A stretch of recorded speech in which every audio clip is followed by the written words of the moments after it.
que tengo derecho a conocer el estado de tramitación de los procedimientos en que sea parte.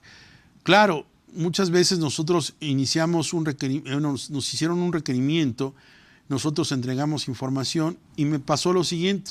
En alguna ocasión, no sé si ustedes lo han vivido, ve que se hace una auditoría o se hace una solicitud de datos e informes.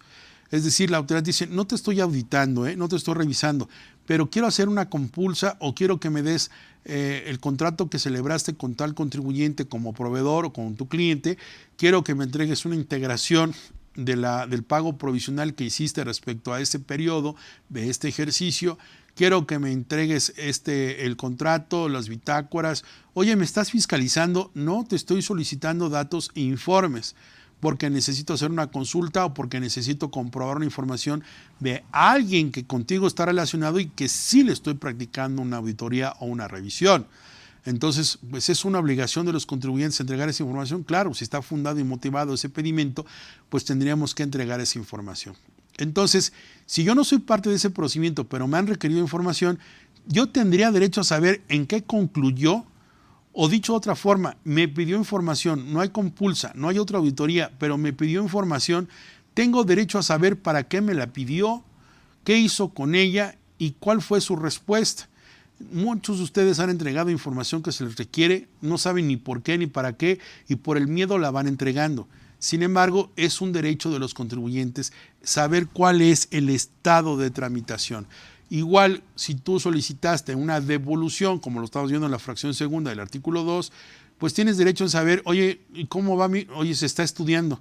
Ah, va en esta área. No, sí, quiero que me digas en qué estado o cómo se encuentra la tramitación, porque a veces ya la metiste la solicitud, pero no sabes en qué área interna está o qué es lo que se está gestando, o si está en revisión o está ahora con nuevas actuaciones en las que se está realizando. Por ejemplo, en esta semana despertamos con una noticia, y yo ya lo he estado viendo desde la semana pasada, el hecho de que algunos contribuyentes están recibiendo oficios por vía electrónica o en su buzón tributario para vigilancia profunda por parte del SAT. Es decir, ya no te están diciendo que vayas a las oficinas de la autoridad fiscal, sino que ahora a través de una entrevista por Zoom o por una aplicación, te entrevistas con ellos y te explican qué es lo que estás haciendo, te hacen algunas preguntas, un cuestionario, y aquí habría que cuestionar si eso es legal o ilegal. Aquí la cuestión es que tendría que estar establecido en la ley ese procedimiento a través del uso a distancia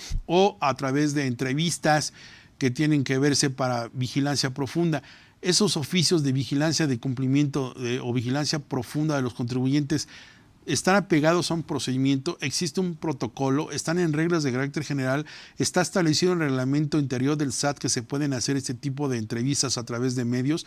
¿Con qué fin se está haciendo? Claro, habría que cuestionar todos estos aspectos, porque no hay, desde mi punto de vista, un fundamento legal que le permita realizar este tipo de facultades de gestión o de comprobación y además saber cuál es el alcance. Así que en esta garantía que nos da el artículo 2 en la fracción tercera, pues es un derecho de los contribuyentes el saber el estado de tramitación. Todo proceso que se esté realizando con ellos debiera tener esa consecuencia. Bien. Derecho a conocer la identidad de las autoridades fiscales, bajo cuya responsabilidad se tramiten los procedimientos en que tengan condición los interesados. Fíjense que aquí es muy importante, regularmente nosotros encontramos en los oficios determinantes o en los oficios de visitas domiciliarias, en las órdenes de revisión, que vienen firmados supuestamente por un funcionario, un servidor público, pero viene con su firma electrónica avanzada y viene con su firma que viene encriptada con un algoritmo alfanumérico y viene quizás su nombre y su firma, pero no lo conoces. Aquí la pregunta es, yo alguna vez lo hice por curiosidad, ¿no? Por saber esta situación y quise preguntar cuál era la identidad de la autoridad, no solamente del organismo fiscal autónomo llamado SAT, sino quería conocer la foto, el gafete, el oficio de identificación, no la firma electrónica, quería conocer el nombramiento que tenía el administrador que estaba suscribiendo el acto de autoridad. En ese entonces lo que me dijo el Servicio de Administración Tributaria es que no era indispensable porque se encontraba facultado y que la firma electrónica avanzada, la firma electrónica del servidor público obraba como requisito legal en el oficio determinante y que no me asistía la razón para conocer o exigir el nombramiento o el oficio de nombramiento con su fotografía, su firma y sus datos. Obviamente esto lo combatimos, lo peleamos, lo pedí a través del IFAI en ese entonces, el Instituto de Acceso a la Información Pública, y obviamente la autoridad sí me remitió la copia del nombramiento de este funcionario. Cuando le pedimos al SAT, obviamente la resolución fue en el sentido de que se había violado un derecho del contribuyente al no haberme podido haber dado la identidad de la autoridad fiscal bajo el cual estaba tramitándose el procedimiento de auditoría. Así que a veces es importante conocer porque estos administradores o subadministradores que firman los oficios o los créditos fiscales determinantes, pues sí pueden tener una firma electrónica avanzada, pero tú ¿cómo tienes certeza que esa firma es de esa persona? Sí puedes, es para caracteres, pero no sabes si está vigente o no, quién lo nombró, si quien lo nombró tenía facultades, si ese oficio está vigente o no está vigente. Habría que analizar esa parte, porque una cosa es que tengas una firma electrónica avanzada como servidor público para poder firmar documentos electrónicamente, como son la determinación de un crédito fiscal, y otra muy distinta, esa vigencia de esa firma que esté supeditada a la vigencia de nombramiento del propio funcionario. Aquí ha habido juicios en los que se ganan precisamente porque no estaba vigente el oficio o la autoridad firmante no pudo acreditar que se encontraba con un oficio de nombramiento. Estaba actuando con un oficio que no le habían expedido y esto pues es una cuestión que a veces es forma pero es fondo y habría que estar analizando. Es parte de esa competencia, de esa unidad, de esa idoneidad de las autoridades fiscales. Así que yo te invito a que siempre conozcas la identidad de quien te entrevistas, con quien te elaboras, porque damos por hecho que porque tienen su gafetote o tienen su oficio y te lo enseñan, no, sí, tómalo. Recuerdo el caso de una auditora en el cual llegó a nuestro domicilio, nos está revisando, me enseña en una hoja protectora de esas de plástico, me enseña el oficio, está engrapado, está enmicado y está actuando y le digo, ¿sabe qué? En este momento no puedo atender la diligencia y la objeto y asiente en esta supuesta acta que no estoy aceptando la diligencia porque usted está exhibiendo una copia a color que ni siquiera está certificada y es una copia a color de alta resolución y viene enmicada. Yo no tengo certeza que efectivamente usted sea la auditora o el visitador, la visitadora asignada para la práctica de esta auditoría.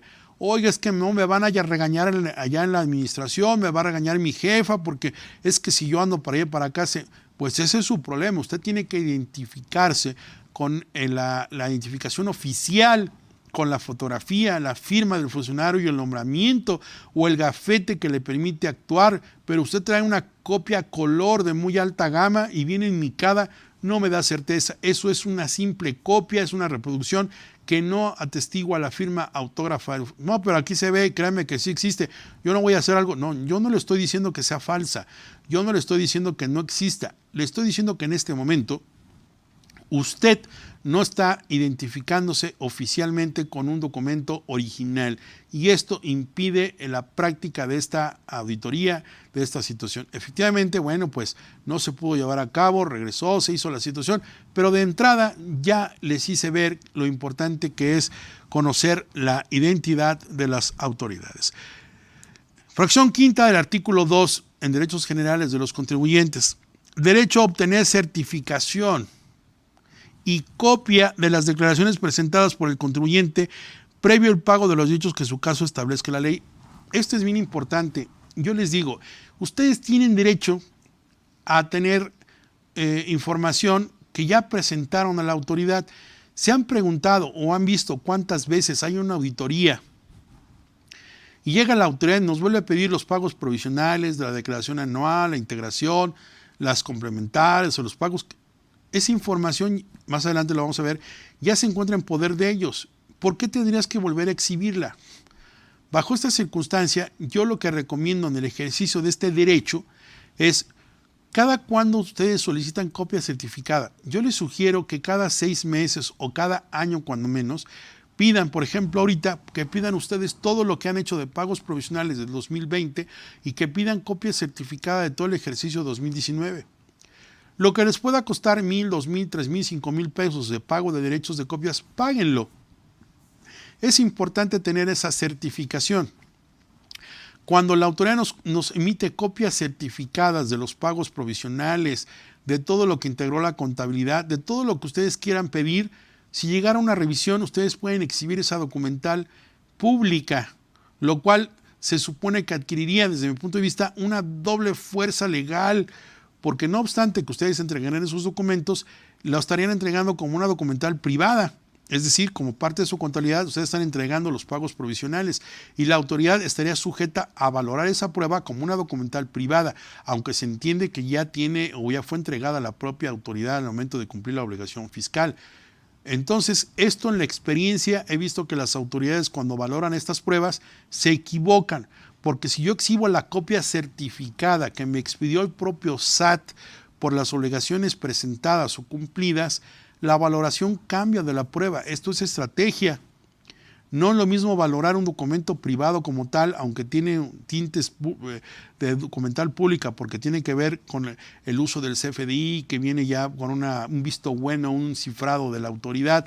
Lo cierto es que ofrecer la prueba de copias certificadas toma un rumbo diferente y además por control interno les da certeza de que la autoridad tenga la información que ustedes dicen conocer. Me ha tocado ver que cuando pides copia certificada de ciertos documentos o ciertas declaraciones, resulta que la autoridad no las tiene, o no las encuentra, o están extraviadas, o simplemente no los localiza. Eso te das cuenta de cómo te está viendo el fisco federal.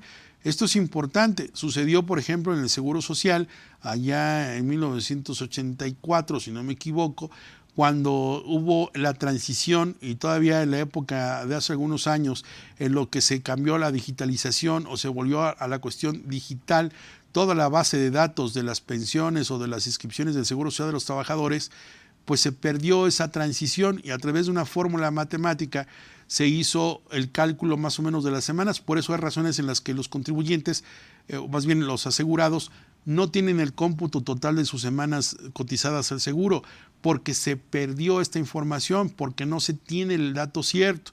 Así como en ese caso del Seguro Social, en el caso del Fisco Federal hay situaciones en las que no tienen toda la información.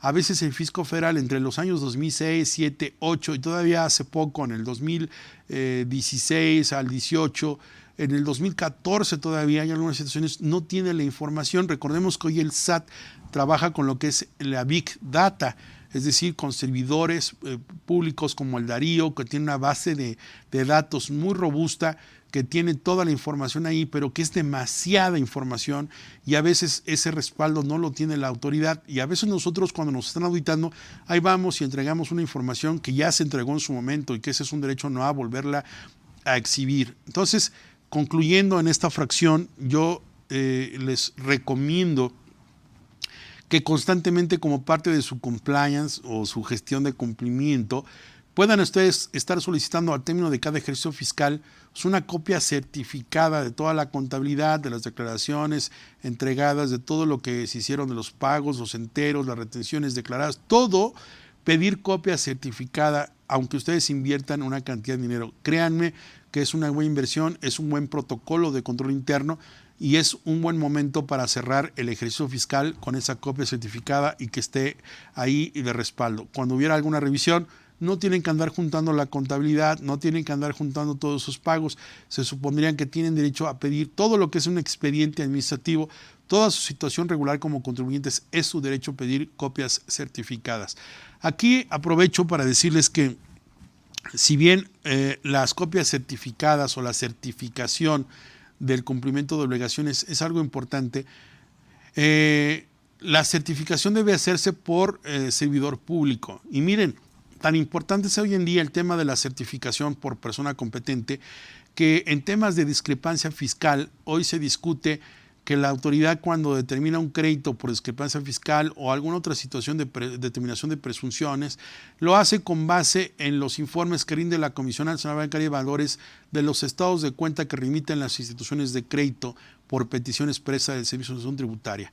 Sin embargo, cuando les remiten esas copias o esos estados de cuenta, no van firmados en términos del artículo 68 de la Ley de Títulos y Operaciones de Crédito, instituciones de crédito, en la que establece que son funcionarios competentes los que deben atestiguar o deben dictaminar o deben certificar cuáles son esa situación financiera o bancaria de los contribuyentes. No tienen cómo poder determinar un crédito fiscal en discrepancia fiscal o determinación presuntiva en personas morales. No lo pueden hacer. ¿Por qué? Porque los documentos que emplearon no siguieron el procedimiento del artículo 63 del Código Fiscal de la Federación, que establece que cuando se pide información de otra autoridad, debe darle 15 días al contribuyente para que pueda manifestarse respecto a esa información. Ese derecho lo violan constantemente. Y dos, que parten de una determinación presuntiva o de una discrepancia fiscal respecto a documentos que no vienen certificados o no están con la certificación del funcionario competente. Y eso tiraría por completo los créditos fiscales.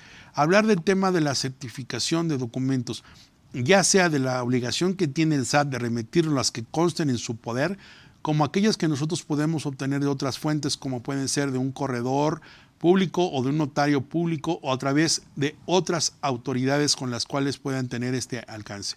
Así que yo sugiero que podamos tener en claro, como parte de nuestra política interna, el uso de documentos de certificación propia y de parte de ellos. Y bueno, antes de ir al break, que ya el tiempo nos está alcanzando, estamos a unos 8 minutos, quiero decirles que esta legislación que estamos analizando, el artículo 2, es tan poderoso que realmente, si ustedes, está demostrado, yo lo he visto, que si ustedes tomaran en cuenta el ejercicio de estos derechos en una auditoría o si tienen auditoría, ustedes brindarían a la empresa con un gran porcentaje de verdad de muchísima ayuda para los casos de revisión de gabinete o de gestión de comprobación a través de visitas domiciliarias.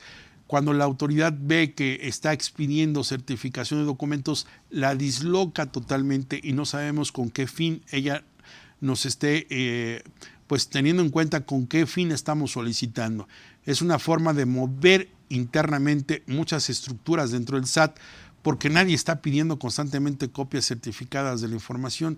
Eso es un derecho, sí es un derecho de los contribuyentes, pero internamente hay que mover y hay que buscar. Si ustedes hacen un escrito y solicito copia certificada de todas las obligaciones enteradas, manifestadas, cumplidas y pagadas por el ejercicio fiscal comprendido del 1 de enero al 31 de diciembre de 2019 ante esta administración desconcentrada y enteradas, obviamente la autoridad te va a decir, respecto de qué documentos, ya te dije que de todo.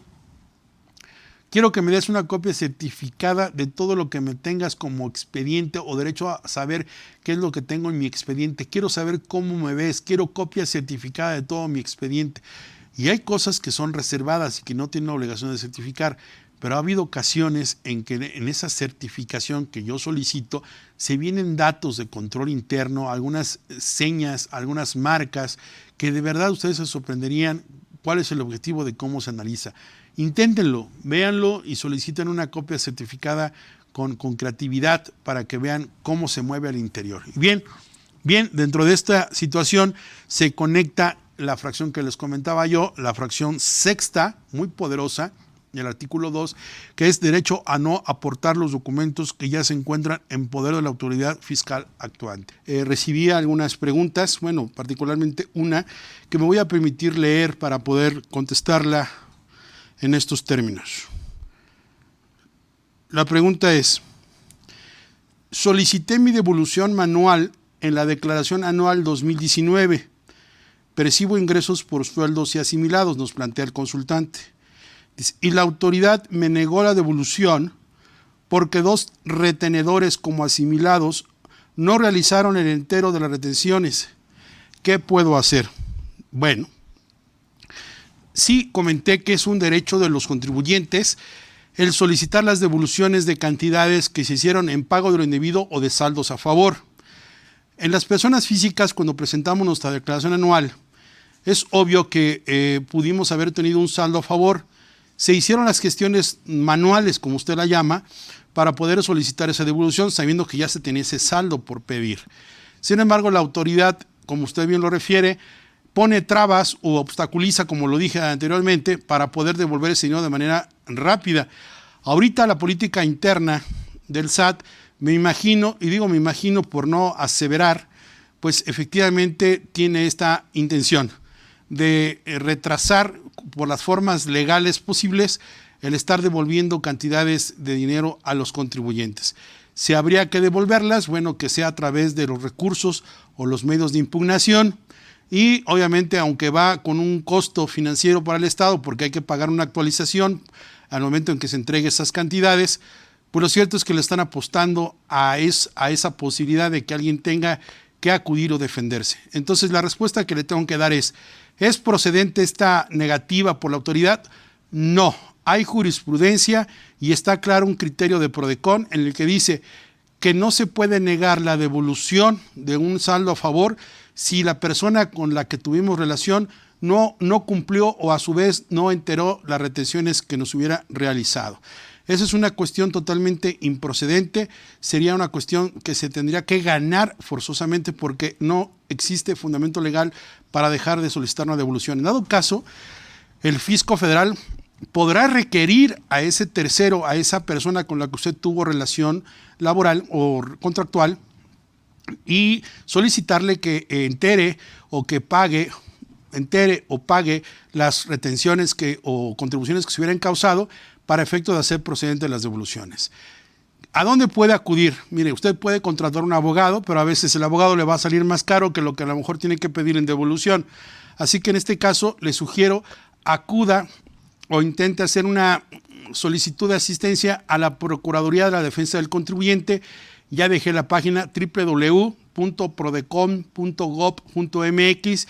Puede usted acercarse con ellos, hablar por teléfono, un asesor lo escucha y le dará los trámites a seguir. Tiene que hacer o un recurso de revocación o hacer un juicio de nulidad solicitando esa devolución o una queja para que a través de un acuerdo ahí conclusivo o una solicitud de conciliación la PRODECON lo pueda asistir. Esa será la respuesta. Muchas gracias. Y bueno, continuando con nuestro tema, me quedé en la fracción sexta del artículo 2 de los derechos del contribuyente y les decía que es una muy relevante este derecho que tienen los pagadores de impuestos, porque dice que tenemos derecho a no aportar los documentos que ya se encuentran en poder de la autoridad fiscal actuante. Y fíjense, ¿cuál es el retrato de una auditoría? Estamos muy tranquilos el día de hoy en nuestra oficina y recibimos ya sea un toque de puerta y es un citatorio o están buscando representante legal para hacer la entrega de un oficio en el que se le va a requerir información o se va a practicar una visita domiciliaria o una revisión de gabinete. O bien puede ser que se envíe a través de buzón tributario el requerimiento de ciertos datos e información. Como quiera que sea, el acto de molestia comienza así. Si no está el representante legal o la persona buscada, dejarán un citatorio o un instructivo para que aguarde el día siguiente y se practique la notificación de ese oficio. En el entendido de que si no se encuentra, se practicará con la persona que se encuentra en el lugar del domicilio fiscal del contribuyente. Pues sucede que hoy no nos encontraron, así que van a regresar mañana. Y en ese ínter, pues no estuvo el apoderado legal, no está el representante, y va a tener que ser atendido por la recepcionista o por el contador o cualquier otra persona que se encuentre en el domicilio. Este va a adquirir el carácter de tercero. Este es un tercero que atiende el requerimiento y va a decir que va a entregar una notificación. La notificación consiste en el inicio de facultades de comprobación del ejercicio 2018, por ejemplo, en materia de impuestos sobre la renta e IVA por ese ejercicio, del 1 de enero al 31 de diciembre del 2018. Así que en ese momento está empezando la auditoría y el primer acto que se hará constar es la entrega del antecedente del citatorio, el acto de notificación y se levantará un acta. Esa acta también se le va a conocer como acta de inicio o primera acta parcial. Y ahí van a estar identificados los testigos, el personal actuante del Servicio de Administración Tributaria o del Seguro Social en su caso, o de la Secretaría de Finanzas que está actuando en coordinación fiscal con autoridades federales. Total, las autoridades están identificadas, están en el domicilio fiscal, están con el representante legal, el apoderado o el tercero con el que ni entiende la diligencia, y en ese momento nos empiezan a pedir información y documentos.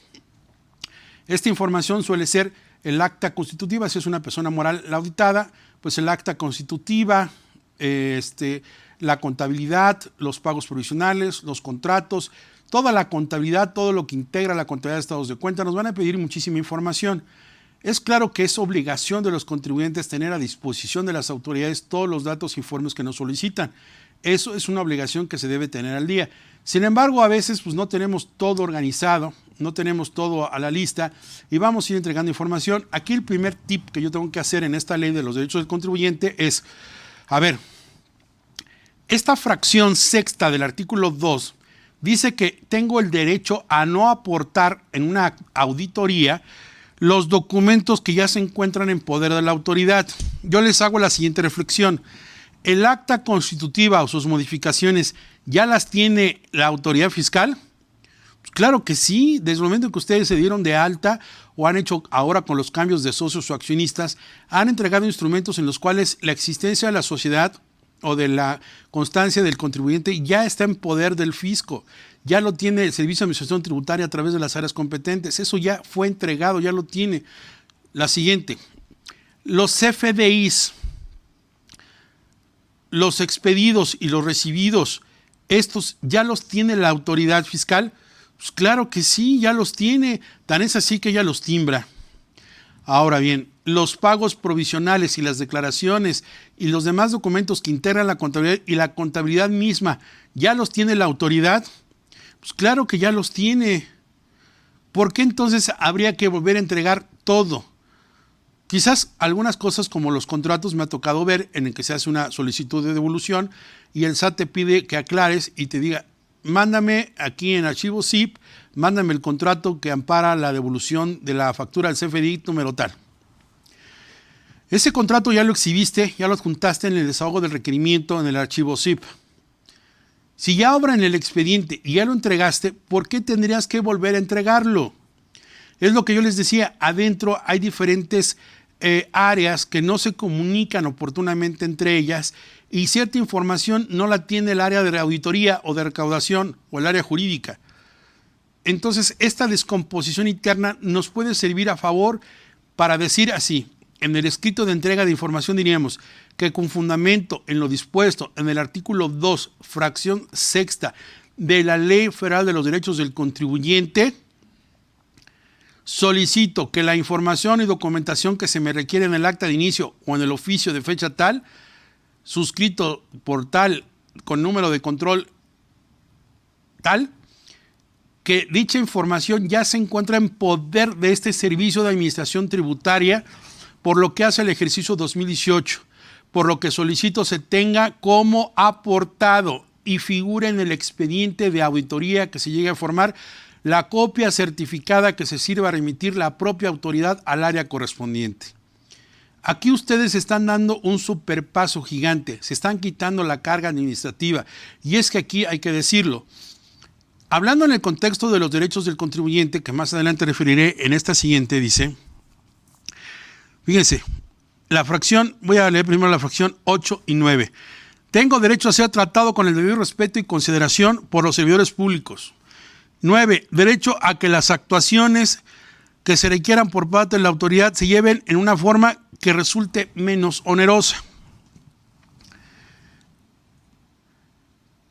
¿En qué fundamento pueden ustedes decirme que el Servicio de Administración Tributaria a través de sus auditores o visitadores me obliga a darles una sala de juntas especial con aire acondicionado, con agua, café, energía eléctrica y todavía el uso de internet, una impresora y darles copias de todo lo que me piden? Eso es un error, porque en ningún ordenamiento se establece la obligación del contribuyente en una auditoría de dotar de toda una infraestructura a los auditores. Ni te dice que los debes atender en la oficina principal o la de la dirección general, ni que te quiten el tiempo, el espacio y el oxígeno en una sala de juntas. No puedes hacer eso, autoridad.